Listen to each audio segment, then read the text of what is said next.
வணக்கம் மக்களே. இன்னைக்கு நம்ம என்ன பார்க்க போறோம்னா, தல தோனியின் விக்கெட்டை எடுத்தும் கொண்டாடாத ஹர்ஷல் பட்டேல் நிகழ்ச்சி பேட்டி.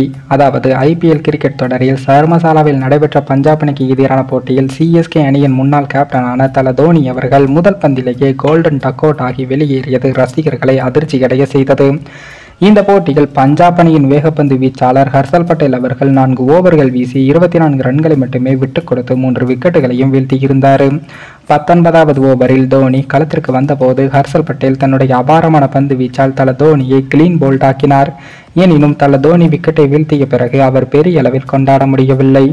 இது குறித்து போட்டி முடிந்த பிறகு கிரிக்கெட் வர்ணனையாளர்கள் கேள்வி கேட்டிருக்காங்க.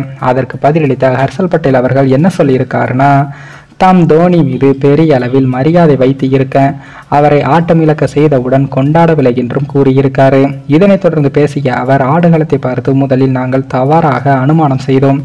இன்றைய ஆடுகளம் கொஞ்சம் காய்ந்த நிலையில் இருக்கிறது, ஆடுகளம் மிகவும் தேய்ந்த நிலையில் இருக்கிறது என்றும், சில பந்துகள் ரிவர்சிங் ஆனது, இதனால் பேட்ஸ்மேன்கள் கடுமையாக தடுமாறினார்கள்.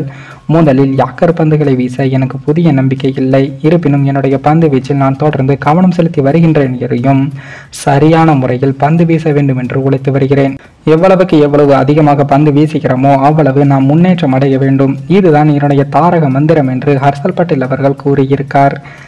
அதே போல இந்த போட்டியில் சிஎஸ்கே அணியானது அபாரமான வெற்றியை பெற்று தற்போது பிளே ஆஃபுக்குள் சென்று உள்ளது என்றுதான் கூற வேண்டும்.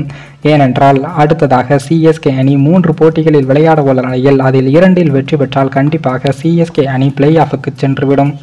மேலும் இந்த வீடியோ ஏதோ ஒரு விதத்தில் உங்களுக்கு பிடித்திருக்கும் என்று நினைக்கிறேன். நம்ம சேனலுக்கு புதிதாக வீடியோ பார்க்கிறீர்கள் என்றால் மறக்காமல் சப்ஸ்கிரைபர் செய்து விட்டு பாருங்கள். இன்னொரு வீடியோவில் சந்திக்கும் வரை நான் உங்கள் தமிழ்.